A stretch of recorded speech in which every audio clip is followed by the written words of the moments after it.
Hey guys! Bon, aujourd'hui encore dans le ficus. Donc, je vous partage mon arbre, un vieil arbre. J'ai déjà partagé quelques fois, mais je trouvais ça cool. C'est le fun de voir la progression en même temps. Parce qu'en même temps, en fait, je fais ça pour moi aussi. Hein. C'est un recueil de l'évolution de chacun de mes arbres. Donc, je réexplique un peu l'âme de cet arbre-là. Cet arbre-là, c'était un... En fait, c'était deux arbres qui étaient ensemble. Donc, j'avais deux arbres qui étaient, premièrement, je vais vous montrer, faire le tour, regardez les racines aériennes qui ont poussé cette année. Regardez ici, ça a ressorti des racines qui ressortent de terre ici. Regardez ça à longueur, là. Ça n'a juste pas de bon sens. Fait que, ouais, ça va être, je vais le couper noué, là. Hein? C'est tout. Les racines, on les veut dans le pot, pas en dehors. Donc, ouais, bref, c'était un arbre, c'est juste de voir en arrière de moi. Parce que c'était deux arbres, c'était un de deux. OK, ouais, c'est ça. Ça, c'était une marcotte que j'ai fait. Mon autre arbre, je ferai un autre post un autre tantôt. Mais bref, c'était la partie qui était sur le côté, complètement sur le côté. À la base, vraiment ici. C'était quand même assez gros. Ce qui est arrivé, c'était la première branche, un peu comme cette branche-là ici. Puis à un moment donné, elle a fait une racine aérienne comme ça. Puis la racine aérienne, c'est bien beau, wow, on aime ça.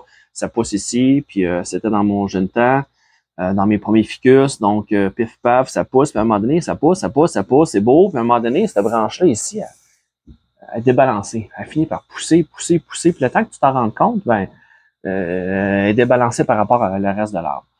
Donc, j'avais le choix soit de la couper ou ben de faire autre chose avec. Puis dans mon cas, ben, j'ai fait une marcotte. Donc, je l'ai marcotté, je l'ai coupé de l'autre arbre. La cicatrice, ce que j'ai fait, j'ai pris un... Regarde, on voit ici une grosse cicatrice, mais ce que j'ai fait, j'ai coupé la branche. En fait, comme j'aurais coupé la branche ici, je l'ai coupé un peu plus long. Puis après, j'ai gardé un bout d'écorce de celui-là que j'ai rabattu. Plutôt, l'écorce en est en dessous. J'ai enlevé toute l'écorce, j'ai rabattu, recellé ça. Ça l'a caché la plaie avec le temps, ça a fusionné. Puis c'est ça, j'ai fait un bonsaï avec la marcotte de la première branche de mon autre arbre. Donc, parce que justement, ça avait tout débalancé. Donc, ces petites racines-là, il faut faire vraiment attention. À partir du moment où ça touche au sol, ça l'explose. On dirait que c'est comme s'il y a une nouvelle veine de vie, là. C'est comme s'il était restreint partout, là. Puis là, cette petite racine-là, là, fait monter le jus direct jusqu'à la tête. On dirait que en l'espace de une saison, là, une petite racine, mettons, qui serait rendue jusqu'à terre, là, c'est incroyable. Là. Ça triple, ça quadruple. Donc, bref, c'est un peu l'histoire de ça. Ce qui est arrivé pour cacher la plaie, qui est une grosse plaie, ben, j'ai regardé qu'est-ce que j'avais alentour, puis j'ai décidé de faire un montage sur roche. Simplement, j'ai trouvé deux roches que j'avais. Ça fait des années. C'est ces deux roches ici, bien simples. Puis j'ai tout pris ça. Même on voit un moignon ici, c'était tout poigné ensemble, toutes les racines regreffées une par-dessus l'autre. Puis là, présentement, les racines, écoute, c'est tight. Donc, ça a tout jamais ensemble. Puis justement, ça l'a caché la plaie. Puis aujourd'hui, je trouve que ça fait cool. Ça fait comme tout un gros nez barré. Donc, on fait des projets, des fois, on sait pas. Puis on laisse aller, puis on regarde qu'est-ce qu'on aime, ce qu'on aime moins. Puis on ajuste. Fait que ça, c'est ça, c'est mon petit projet. Donc, c'est ça. Puis c'est pas mal. J'ai pas fait grand-chose. C'est sûr que j'ai ligaturé, donné une forme. On voit, il y a bien des. C'est bien twisté, mais ça suit l'arbre. L'arbre est tout twisté, les racines sont twistées, toutes les. Tu veux pas avoir une affaire, un poteau, là, un piquette, là, puis qu'en haut, là, mais là, tu te retrouves à avoir plein de formes comme ça ici. Là. Je veux dire, il faut que ça reste. Ça suit le mouvement. Donc, j'essaie de le faire quand même. Je suis pas trop drastique avec l'arbre. J'aime pas faire plein de ligatures sur cet arbre-là. J'aime souvent ce que je vais faire, je vais le créer des haubans. Ici, je vois j'ai une broche que j'ai laissée qui vient d'en dessous, là, qui est poignée. Donc, je vais probablement peut-être juste me repogner sur ce broche-là, les racines, juste redescendre un peu. C'est à peu près ça que je fais parce que toutes les branches, ça pousse. Les feuilles, ça pousse vers le haut. Fait que même si je la penche, éventuellement, les feuilles vont, ça va tout remonter puis ça va repousser par le haut. Donc, ce que je vais faire aujourd'hui, en hyperlapse, je vais juste tailler les bouts, toutes les pointes. Donc, mon but est de garder quelques feuilles ou de juste rapetisser mes paliers parce que je veux pas un arbre. La grosseur qui est présentement, c'est la grosseur que je veux qu'il reste. Des fois, on fait un bonsaï, puis on a l'intention de le laisser pousser, de faire de quoi de plus gros avec. Mais dans ce cas-là, c'est assez gros. Les gros arbres, premièrement, c'est dur à transporter quand tu sors ça l'été. Donc, regarde, c'est un size qui me convient. Puis, c'est dans mon size que je préfère. C'est un bon diamètre, un bon gabarit, mais c'est transportable. Donc, je verrai mes choix rendus plus vieux, là, mais pour le moment, c'est ça. J'en ai d'autres qui sont vraiment gros, là, que ça devient, même à mon âge, c'est pénible à les rentrer puis les sortir. Donc, des fois, là, t'es mieux de choisir tes batailles, comme on dit. Donc, avec vous autres, je vais tailler. Je vais peut-être faire quelques petits haubans, peut-être juste ramener ça, là, un petit peu. Puis, comme je disais, je vais tailler les pointes, comme ici. Ceux du bas, on voit le feuillage est déjà petit, est déjà compact. C'est vraiment plus en haut ici, là. Vous voyez, regardez les feuilles, là. J'en coupe une, là. Regardez la grosseur de feuilles versus, là. Après ça, je vais rapetisser. Regardez la différence, là, entre une feuille en bas et en haut. Tu sais, c'est normal, ça pousse plus en haut. C'est du 4 pour 1. Donc, il faut calculer en même temps que 4 fois plus d'énergie qui est emmagasinée à partir de la tête. Donc, c'est sûr que ça pousse plus en haut. Puis, on peut être plus drastique. Donc, mon but, c'est ça, c'est de garder un minimum, rapetisser les pointes. Quand on est rendu après un coup qui a débourré, après qu'on a taillé plus sévère, toutes ces petites pointes-là ici, tu as des petites pointes vertes à la base de chacune des feuilles, mais c'est ça, c'est là qu'ils vont pousser de nouvelles branches. Donc après, tout ce qu'on a à faire, c'est venir juste enlever les petites pointes ici. Tu coupes les pointes, ça permet à la force de empêcher de continuer en ligne droite et de sortir puis de créer des ramifications. Donc c'est ça, je vais faire ça avec vous autres. Je vais probablement, ici, j'ai l'intention, regardez ici, c'est ce twist-là,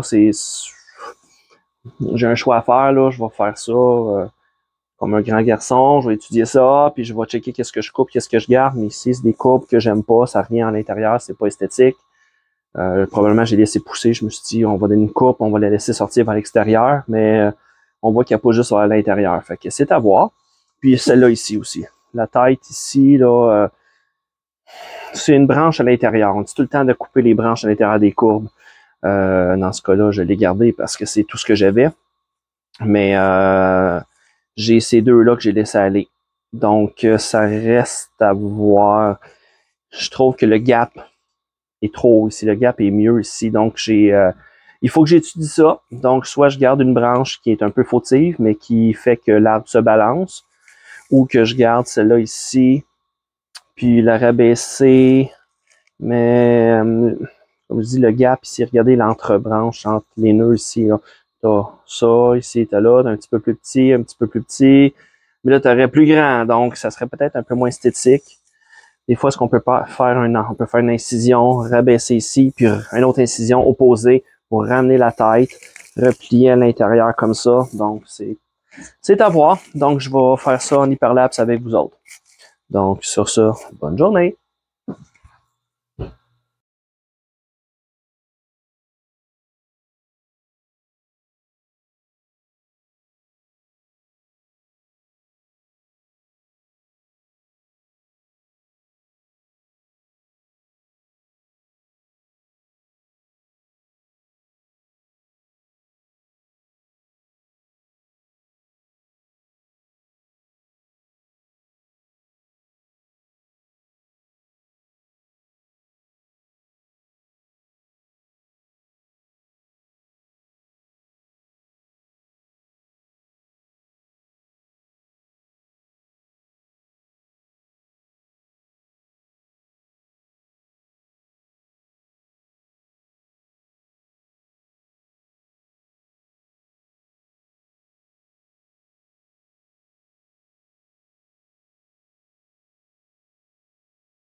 Salut guys!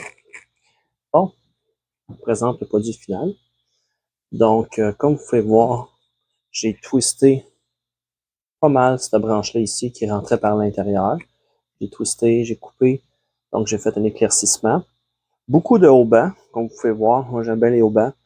C'est un peu... ces arbres-là, j'ai vu que ça pousse tellement vite. Commencer à ligaturer, tu ligatures les branches principales, puis le reste, un peu clip and grow. Donc, on coupe, on laisse pousser, et ainsi de suite. Donc, il y a aussi ici, celle-là aussi, elle poussait vers l'intérieur. Il me reste encore les petites feuilles qui sont en arrière, mais le reste, ici, j'ai un moignon qui a cassé. Donc, au moins, la branche était repoussée. J'ai tenté de la couper au complète, mais j'ai décidé de la laisser là. Donc, c'est ça. Je vais laisser pousser les petites feuilles. Il va en avoir des nouvelles qui vont sortir par ici. Donc, je veux pas quelque chose qui vient cacher le tronc. On veut quelque chose visuellement qui s'en va vers l'extérieur. Puis, je veux pas que ça nuise les autres existantes. Donc, ça se peut, je la coupe. Juste ici, éventuellement. Cette branche-là ici, qui était les paliers, je tripais pas. Ce que j'ai fait, j'ai tout simplement twisté plus le tronc comme ça, puis je l'ai redescendu. Donc, j'ai un bon haubans ici qui est attaché solidement à la base. J'ai décidé de prendre la tête qui était l'ancienne tête qui était dans les airs, puis la redescendre. Ça va faire une branche supplémentaire. Donc, 1, 2, 3, 4, 5e palier. Puis la petite branche qui restait, ça va être ma nouvelle tête. Donc, celle-là ici aussi, en même temps, elle a fendu. Puis, c'était un peu voulu, je vais vous avouer. Fait qu'en la fendant, elle revient vraiment plus vers l'extérieur de la courbe. Donc, visuellement, je trouve que la shape, c'est un compromis. Puis je trouve que c'est intéressant comme ça. Elle est positionnée à la bonne place, même si sa base est un peu plus haute. Donc, ça a comme déchiré un petit peu, ça redescend. Puis ça fait un bon... je trouve que le ballon, il est bien. Donc, éventuellement, ça va descendre encore peut-être un petit peu plus. Mais là, vu que c'est fendu, je veux pas aller trop loin non plus. Donc, c'est pour ça que j'ai mis un petit haubans bien simple. Là. Juste tenir les branches, éviter que ces petites branches-là soient vraiment dans les airs parce qu'ils étaient dans les airs. Je les ai redescendus, lui donner la forme, puis ils vont prendre en place. Puis comme j'ai fait un petit peu égaliser mes paliers. Donc, quelques petits haubans par-ci, par-là, descendus, faire des sélections de branches. Donc, c'est pas mal le compte rendu de ça. Donc, sur ce, bonne fin de journée. Ouais, c'est ça. Checker sur Amazon.